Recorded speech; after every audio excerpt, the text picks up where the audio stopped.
والذین یبتغون الکتاب، اور وہ لوگ جو چاہتے ہیں کتاب. کتاب یہاں کس معنی میں ہے؟ مکاتبت کے معنی میں.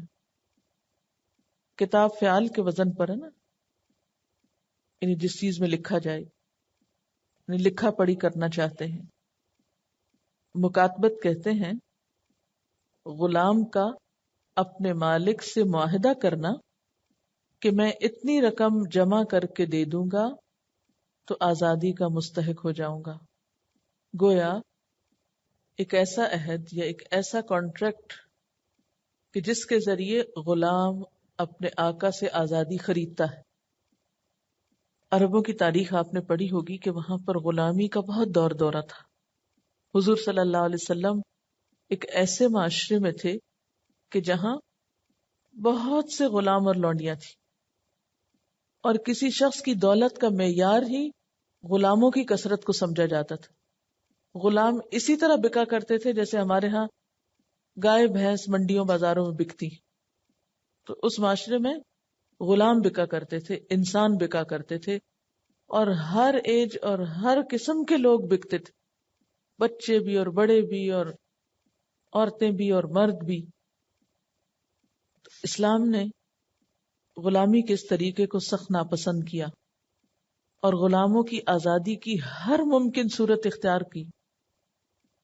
لیکن شراب اور سود یا جوئے کی طرح اس کو مکمل طور پر بین نہیں کیا، کیونکہ اللہ تعالیٰ کو پتا تھا کہ دنیا میں آئندہ بھی ایسے مواقع ہوں گے کہ جب لونڈی غلام کا وجود ہو سکتا ہے. لیکن اگر وجود ہو تو کیا کرو؟ ان کو آزاد کرو. ان کی آزادی کے کئی طریقے ہیں، اور ان میں سے ایک یہ کہ اگر غلام مال فراہم کر دے تو اس کو آزاد کرو، پھر اسے روک نہ رکھو. والذین، اور وہ لوگ، یہاں وہ لوگوں سے مراد کون ہے؟ لونڈی غلام. یبتغون الکتاب، جو مکاتبت چاہتے ہیں، ایسا معاہدہ کرنا چاہتے ہیں جس کے نتیجے میں غلام آزاد ہو سکے. تو تم کیا کرو؟ فکاتبوہم، ان سے مکاتبت کر لو، یعنی ان کی اس درخواست کو قبول کر لو. اس میں علماء کا ایک گروہ تو کہتا ہے کہ آقا پر ایسی درخواست قبول کرنا لازم ہے، واجب ہے. اگر کسی غلام نے کہا کہ میں اتنے عرصے میں آپ کو اتنی رقم دے دوں گا تو آپ مجھے آزاد کر دیں، تو آقا پر لازم ہے کہ وہ ایسا کرے. اور بعض کہتے ہیں کہ واجب نہیں بلکہ مستحب ہے. بہرحال یہ تو ایک الگ بحث ہے. فرمایا فکاتبوہم ان علمتم فیہم خیرا، بس ایک شرط ہے اس میں، اور وہ کیا ہے؟ کہ ان کے اندر تمہیں خیر نظر آئے، بھلائی نظر آئے. کیوں یہ شرط کیوں رکھی گئی؟ اس لیے کہ اگر ایک آقا جانتا ہے کہ میرا غلام بہت مفسد ہے، اگر اس کو آزاد کیا گیا، چھوڑ دیا گیا، تو یہ معاشرے میں قتل و غارت برپا کر دے گا، فساد کرے گا. کیونکہ اس کی مثالیں بھی ملتی ہیں تاریخ میں، جیسے ام ورقہ کی مثال ہے. آپ نے پڑھا ہے حضرت ام ورقہ کے بارے میں؟ یہ حافظہ تھی نا، صحابیہ. حضور صلی اللہ علیہ وسلم ان کے ہاں جایا کرتے تھے، ان کے لیے مؤذن مقرر کر کے دیا اور حکم دیا کہ وہ اپنے گھر والوں کو فرض نماز میں جماعت کرائیں، اور آپ ان کو شہیدہ بھی کہا کرتے تھے. یہ کس طرح پھر شہید ہوئی؟ کہ ان کا غلام تھا جس کو انہوں نے وعدہ کیا کہ میرے مرنے پر تم آزاد ہو جاؤ گے، تو اس نے انہی کو مار ڈالا کہ جلدی جائیں تاکہ میں آزاد ہو جاؤں. تو یہاں پر کیا ان علمتم فیہم خیرا، اگر تمہیں پتا ہے کہ ان کے اندر کوئی خیر ہے تو مکاتبت کرو، تو ان کو آزاد کرو.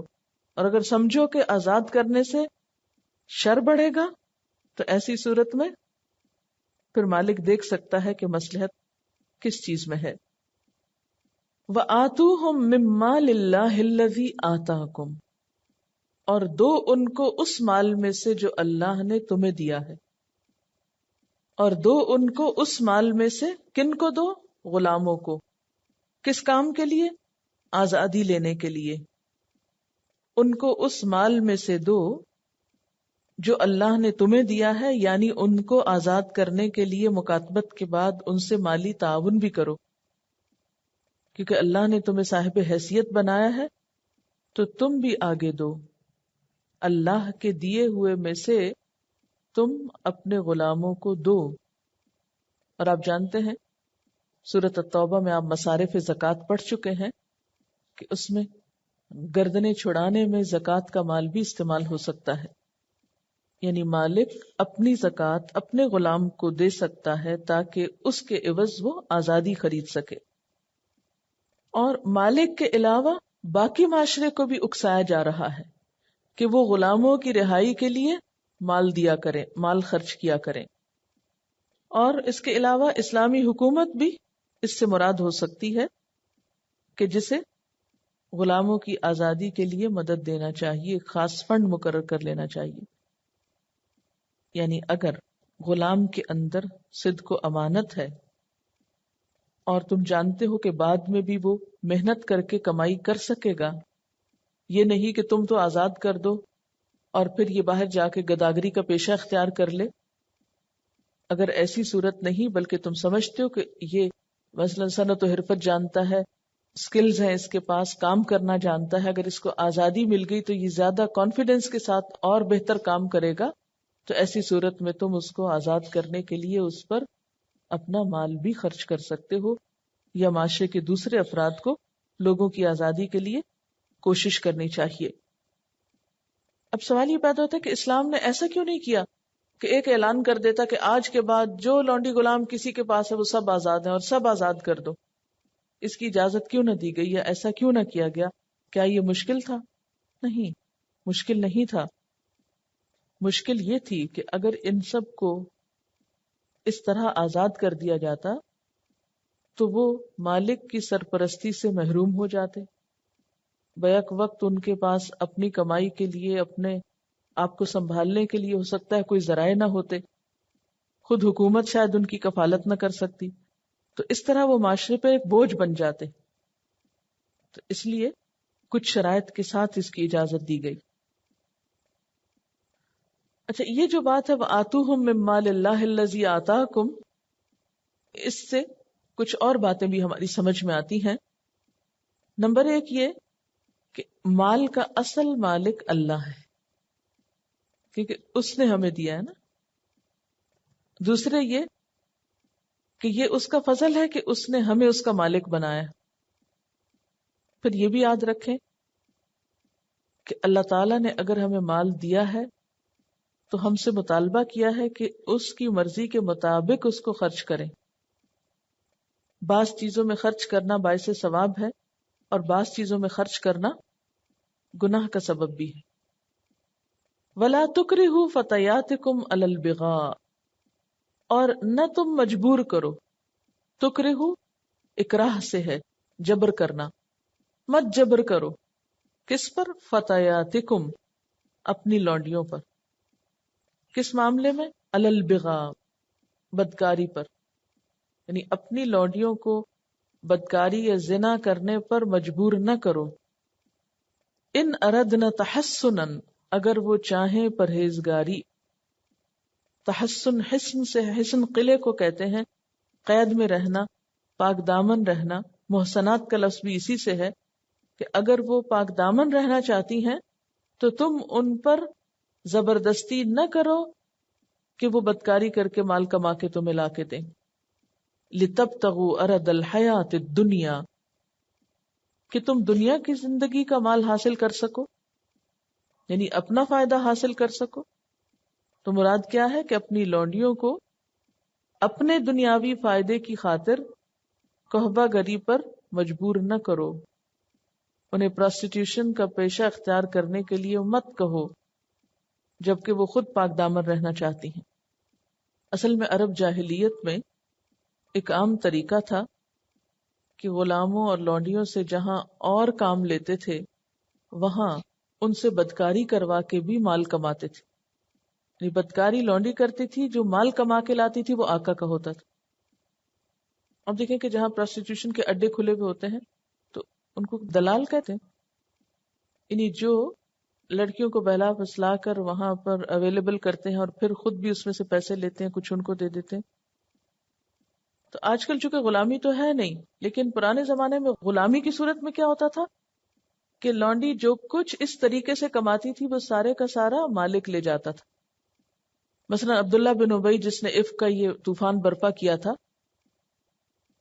اس نے ایسی لونڈیاں رکھی ہوئی تھی جن سے وہ ایسا پیشہ کروا کے مال حاصل کرتا تھا. اسی قسم کی ذہنیت رکھنے والے لوگ ہی پھر دوسروں پہ الزام تراشی کرتے ہیں نا. والخبیثون للخبیثات، خبیث لوگ ہی خبیث باتیں کرتے ہیں. والطیبون للطیبات، پاکیزہ باتیں پاکیزہ لوگوں کے حصے میں ہی آتی. تو چونکہ وہ خود ایسا شخص تھا اس لیے اس نے حضرت عائشہ رضی اللہ تعالی عنہا پر بھی الزام لگایا، اور بتانا اس سے یہ مقصود ہے کہ اس معاشرے میں ایسا کرنا ایک عام رواج کی بات تھی یا مال کمانے کا ایک طریقہ تھا. تو اسلام نے جہاں لونڈی غلام کے بارے میں اور اصلاحات کی، وہاں یہ بھی کہ تمہیں اپنی لونڈیوں سے اگر کوئی کام لینا ہے ایسا کام مت لو، اور خصوصاً اس وقت جبکہ وہ پاک دامن رہنا چاہتی. اس کا یہ مطلب نہیں کہ اگر وہ خود نہیں چاہتی پاک دامن رہنا تو پھر تم کر سکتے ہو ایسا، یہ نہیں اس کا مطلب. اصل میں لونڈی غلام جیسے کہ پہلے میں نے بتایا نا کہ آمدنی کا ذریعہ تھا. جیسے کئی لوگ بھینسیں پال کر دودھ بیچتے ہیں اور یا اور جانور رکھ کے، جیسے کسی نے گھوڑا پالا ہوا ہے تو جیسے آپ بیچ پہ جائیں تو گھوڑے والا اونٹ والا گھوڑے اور اونٹ کو اپنی کمائی کا ذریعہ بنایا ہوتا ہے، اس پہ لوگوں کو سوار کر کے پیسے لیتا ہے. تو اس زمانے میں چونکہ انسان بھی جانوروں کی سطح پر تھی، یہ بیچارے لونڈی غلام بھی جانوروں کی طرح تھے. مالک جو کچھ کہتے تھے انہیں کرنا ہوتا تھا، اور وہ مزدوری محنت کر کے پیسہ لے جا کے مالک کو دیا کرتے تھے. اور جس کے پاس جتنی لونڈیاں یا غلام زیادہ ہوتے تھے وہ اتنا ہی مالدار ہوتا تھا. لونڈی غلام کی کثرت ایک سٹیٹس سمبل تھا. بالکل ایسے نا کہ جیسے ایک شخص کی فیکٹری میں 10 مزدور ہوں اور دوسرے کی فیکٹری میں 20 ہوں، تو کون مالدار ہوگا؟ جس کے پاس 20 لوگ ہیں. تو اسی طرح یہ لونڈی غلام مزدور تھے ایک طرح کے مال کمانے والی فیکٹریوں کے، جو بھی ان کا طریقہ اور پیشہ ہوتا تھا. کچھ کو کھیتی باڑی پہ لگاتے تھے، کچھ کو اور صنعت و حرفت پہ لگاتے تھے. فرمایا کہ وَلَا تُكْرِهُ فَتَيَاتِكُمْ، اپنی باندیوں کو مجبور نہ کرنا، عَلَى الْبِغَا، بدکاری پر. اچھا یہاں پر فتیات کا لفظ جو ہے یہ بھی ذرا قابل غور ہے. فتح عربی میں کہتے ہیں نوجوان کو، ینگ بوائے، اور مؤنث کے لیے لفظ استعمال ہوتا ہے فتات. اس کی جمع ہے فتیات، اور فتن کی جمع کیا ہے؟ فتیہ. اور فتات کی جمع کیا ہے؟ فتیات، نوجوان لڑکیاں. اب انہیں غلام کہنے کی بجائے کیا کہا گیا؟ نوجوان لڑکیاں. تم اپنی نوجوان لڑکیوں کو یعنی باندیوں کو، غلام نوجوان لڑکیوں کو بدکاری پہ مجبور نہ کرو. اچھا آپ صلی اللہ علیہ وسلم نے لونڈی غلاموں کے رتبے کو بڑھانے کے لیے جو طریقے اختیار کیے اس میں سے ایک طریقہ یہ بھی تھا، آپ نے منع فرمایا کہ کوئی اپنی باندی کو اما کہے یا غلام کو عبد کہے. حدیث میں آتا ہے آپ نے فرمایا کوئی اپنے غلام کو عبد اور لونڈی کو اماتن نہ کہے بلکہ فتن اور فتات کہے، یعنی لڑکا لڑکی کہے. یعنی لفظ میں تبدیلی کی گئی، پکارنے کے طریقے میں فرق کیا گیا. کیا فرمایا کہ اپنی لونڈیوں کو، اپنی لڑکیوں کو یا ان نوجوان باندیوں کو بدکاری پہ مجبور نہ کرو اگر وہ خود پاکیزہ رہنا چاہتی. نہیں بھی رہنا چاہتی تو اس صورت میں بھی تم نہیں کر سکتے ایسا، اور اگر رہنا چاہتی ہیں پھر تو بالکل بھی نہیں کر سکتے. اصل میں ہوا یہ نا کہ اسلام کی وجہ سے جو معاشرے میں ہر طرف اصلاحات ہو رہی تھی، سب لوگوں کو حقوق مل رہے تھے، معاشرے میں ایک امن اور سکون کی فضا آ رہی تھی، تو ہر گروہ جو تھا اس کو اپنے اپنے حقوق کا خیال آ رہا تھا، انہیں اپنے اندر ایک تبدیلی لانے کا شوق پیدا ہو رہا تھا. تو یہ جو باندیاں تھیں ان تک بھی جب اسلام کی کرنیں پہنچی تو انہیں بھی کیا خیال آیا کہ ہم بھی پاکیزہ زندگی بسر کریں. تو اسلام نے ان کی رعایت کی کہ جو باندیاں پاکیزہ زندگی بسر کرنا چاہتی ہیں تم انہیں مجبور نہ کرنا. یعنی معاشرے میں جب ٹرینڈ چینج ہوتا ہے نا تو اس کا اثر صرف سمجھدار اور پڑھے لکھے لوگوں پر نہیں ہوتا. کیا ہوتا ہے؟ وہ نچلے طبقات تک بھی جاتا ہے. اب اس طبقے تک جب آیا تو ان کی خاص ہمدردی کی گئی، ان کے حق کو محفوظ کیا گیا.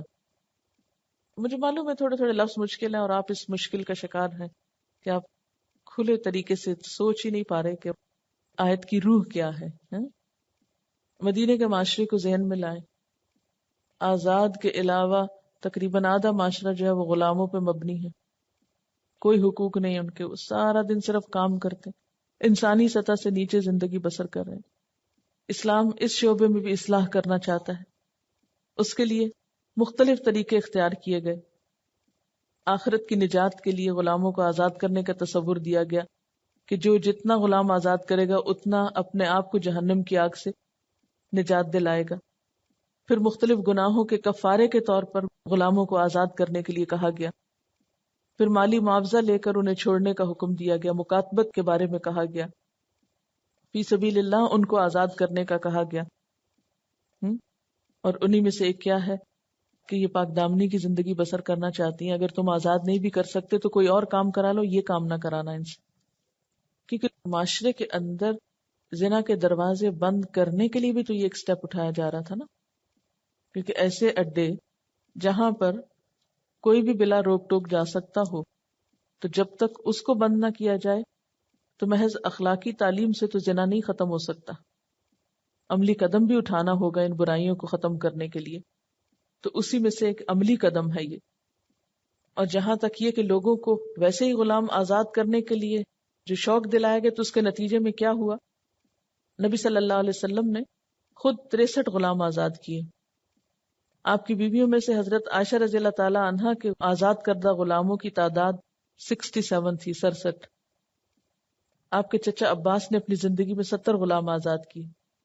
حکیم بن حزام نے 100، عبداللہ بن عمر نے 1000، ذوالقلہ ہمیری نے 8000، عبد الرحمن بن عوف نے 30,000 غلام آزاد کیے تھے.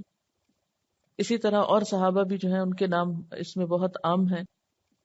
اور پھر یہ سلسلہ اس طرح چلتا رہا کہ خلفائے راشدین کے دور تک آلموسٹ یعنی غلام ناپید ہو گئے تھے. یعنی جو پچھلے غلام تھے سارے وہ آلموسٹ سب رہا کر دیے گئے تھے. یعنی ایسی اصلاح نہیں کی گئی کہ جس کو لوگ اوپر سے تو قانون کے ڈر سے مان لیں اور اندر سے کوئی اس پر عمل کرنے والا نہ ہو. جس طرح سود اور جوا چھڑایا گیا آہستہ آہستہ آہستہ کر کے، اسی طرح لوگوں کو شوق دلاتے دلاتے عملی طور پر کہ اپنی خوشی سے ان کو آزاد کر دو اور اپنی خوشی سے اس انسٹیٹیوشن کا خاتمہ کرو. اور پریکٹیکلی اللہ کے رسول صلی اللہ علیہ وسلم نے عرب جیسے معاشرے میں اس ظلم و ستم کو ختم کیا. فرمایا تم اپنی دنیا بنانے کے لیے ان سے بدکاری کراتے ہو، ان سے حرام کام کراتے ہو. وَمَن يُكْرِهْهُنَّ، اور جو کوئی ان کو مجبور کرے گا، یعنی وہ بیچاری نہیں چاہتی اور کوئی اور جبر کر رہا ہے ان پر. فَإِنَّ اللَّهَ مِن بَعْدِ إِكْرَاهِهِنَّ غَفُورٌ رَحِيمٌ، تو بے شک اللہ تعالی ان کے اکراہ کے بعد غفور الرحیم ہے. یعنی پھر وہ لونڈی بیچاری تو قابل معافی ہے، لیکن اس کا آقا پکڑا جائے گا اگر اس نے جبرن ایسا کوئی کام کرایا اس سے. اس سلسلے میں ایک حدیث بھی آتی ہے کہ میری امت سے خطا، نسیان اور ایسے کام جو جبر سے کرائے گئے ہوں معاف ہیں. یعنی ان لونڈیوں کو تو معاف کر دیا جائے گا اگر کسی نے زبردستی ان سے ایسا کام کرایا، لیکن کرانے والوں کی شامت ہوگی. پھر یہ کہ اس سلسلے میں جو اصلاحات ہوئی اس میں آپ صلی اللہ علیہ وسلم نے ایسی آمدنی کو بھی منع کر دیا. یعنی اگر کوئی اپنے لونڈی غلام سے کسی سے بھی ایسا کام کرا کے کچھ مال حاصل کرتا ہے تو وہ مال بذات خود حرام ہے. یعنی زنا کے ذریعے سے حاصل ہونے والی آمدنی حرام ہے. ایک حدیث کے مطابق آپ نے مہر البغی یعنی زنا کے معاوضے کو خبیث اور شر المکاسب، ناپاک اور بدترین آمدنی قرار دیا. یعنی زنا کے طریقے پر جو کمائی کی جاتی ہے اس کو آپ نے سب سے بدترین کمائی کہا. ایک اور حدیث میں آتا ہے پیشہ زنا سے کمائی ہوئی آمدنی حرام ہے. یعنی حضرت ابو جحیفہ کہتے ہیں آپ صلی اللہ علیہ وسلم نے کسب البغی یعنی پیشہ زنا سے کمائی ہوئی آمدنی کو حرام ٹھہرایا۔ عقبہ بن عمر کی روایت ہے، آپ نے مہر البغی کا لین دین ممنوع قرار دیا، یعنی ایسا پیسہ دینا اور لینا دونوں ہی ناجائز۔ آپ نے حکم دیا کہ لونڈی سے صرف جائز طور پر ہاتھ پاؤں کی خدمت لی جا سکتی ہے، اس کا مالک کوئی اس پر ایسی رقم عائد نہیں کر سکتا یا وصول نہیں کر سکتا جس کے متعلق وہ نہ جانتا ہو کہ یہ کہاں سے لائی ہے۔ ایک اور حدیث میں آتا ہے کہ رسول اللہ صلی اللہ علیہ وسلم نے لونڈی سے کوئی آمدنی وصول کرنا ممنوع قرار دیا جب تک کہ یہ معلوم نہ ہو کہ یہ آمدنی وہ کہاں سے لے کر آئی، یعنی لونڈی اگر کچھ کما کے لاتی ہے تو اس کو بتانا ہوگا کہ وہ کس ذریعے سے کما کر لائی، ورنہ مالک وہ پیسے اس سے نہ لے۔ اسی طرح ایک اور حدیث میں آتا ہے کہ اللہ کے نبی صلی اللہ علیہ وسلم نے ہم کو لونڈی کی کمائی سے منع کیا سوائے اس کے جو وہ ہاتھ کی محنت سے حاصل کرے، اور آپ صلی اللہ علیہ وسلم نے ہاتھ کے اشارے سے بتایا جیسے روٹی پکانا، سوت کاتنا، اون یا روئی دھنکنا وغیرہ۔ وَلَقَدْ أَنزَلْنَا إِلَيْكُمْ آيَاتٍ مُبَيِّنَاتٍ، اور البتہ تحقیق نازل کی ہم نے تم پر آیات روشن۔ کون سی آیات ہیں یہاں مراد؟ جو سورت کے شروع سے لے کر یہاں تک بیان ہو رہی ہیں، جن میں زنا اور قذف کی حد، لیان کا طریقہ، معاشرے کو فحاشی سے پاک رکھنے کے لیے احکام اور ہدایات وغیرہ ہیں۔ فرمایا کہ ہم نے کھلی کھلی آیات اور احکامات تم کو دے دیے ہیں، اور اس کے ساتھ ساتھ وَمَثَلًا مِّنَ الَّذِينَ خَلَوْا مِن قَبْلِكُمْ، تم سے پہلے گزری ہوئی قوموں کی مثالیں بھی تم کو بتائی ہیں۔ کیا مثالیں ہیں پچھلی قوموں کی قرآن میں؟ کہ جنہوں نے اللہ کے حکم نہیں مانے بالآخر وہ تباہ و برباد ہو کر رہے۔ وَمَوْعِظَةً لِّلْمُتَّقِينَ، اور نصیحت متقین کے لیے۔ تو یہ آخر میں یہ کیوں کہا گیا ان احکامات کے بعد کہ آیات مبینات آئی ہیں، مثل آئی ہے پچھلی قوموں کی، اور موعظہ آئی ہے تقوی والوں کے لیے؟ کیوں کہا ایسے؟ کہ یہ احکامات کوئی کھیل نہیں کہ نہ مانو تو بھی کوئی بات نہیں۔ کوئی یہ نہیں کہہ سکتا کہ مجھے تو یہ سمجھ ہی نہیں آئی کہ یہ کیا لکھا ہوا ہے قرآن میں۔ نہیں، آیات مبینات واضح آیات ہیں، عمل نہ کرنے کی صورت میں سزائیں بھی دکھائی گئی ہیں قرآن میں، اور موعظۃ للمتقین بھی ہے، تقوی والوں کے لیے ایک زبردست نصیحت بھی ہے۔ نہ ماننے والوں کے لیے عبرت کی مثالیں ہیں، ماننے والوں کے لیے ان آیات میں نصیحت ہے، اور ہر سمجھدار کے لیے احکامات بالکل واضح ہیں۔ یہاں اگرچہ لونڈی غلام کی بات ہے جو کہ قیدی کی ایک قسم ہے، جیلوں میں پڑے ہوئے بہت سے سینسیبل لوگ، بعض جھوٹے مقدمات میں پکڑے ہوئے لوگ ذہنی مریض ہوتے چلے جا رہے ہیں، کیونکہ نہ تو ان کے چھڑانے کا کوئی اہتمام ہے، اور نہ ہی ان کی اصلاح کا، اور نہ ہی ان کی مدد کا۔ معاشرے نے ان کو بھلا کے بالکل ایک طرف ڈال دیا کہ خس کم جہاں پاک، اگر چھوٹا موٹا کوئی جرم تھا بھی، اور اگر نہیں بھی تھا تو بہت سے لوگ بےچارے محض عداوتوں کا اور رقابتوں کا شکار ہو کر وہاں پر پڑے ہیں۔ اور دوسری طرف آپ دیکھیں کہ اسلام لونڈی غلام کو چھڑانے کے لیے کیسی کیسی نصیحت اور کیسی کیسی ترغیب دے رہا ہے۔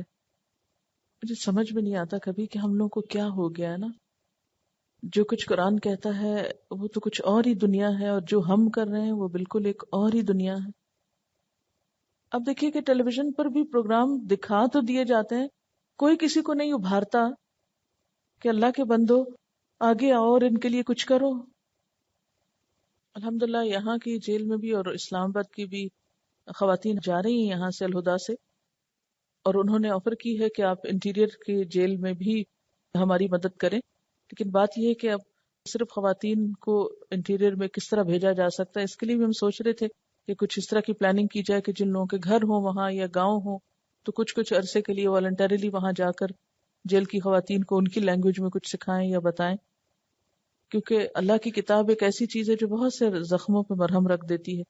اور پھر اس کی بھی کوشش کی گئی کہ واقعی وہ لوگ جو جھوٹے مقدمات میں ہیں اور ان کی مدد کی جائے، اور لوگوں نے اس کے لیے کافی ہیلپ بھی کی اور کچھ لوگوں کو چھڑایا بھی گیا، اور بہت سی آرگنائزیشنز لگی ہوئی بھی ہیں اس کام میں۔ وآخر دعوانا ان الحمد للہ رب العالمین. سبحانک اللہم وبحمدک نشہد ان لا الہ الا انت نستغفرک ونتوب الیک. والسلام علیکم ورحمۃ اللہ وبرکاتہ.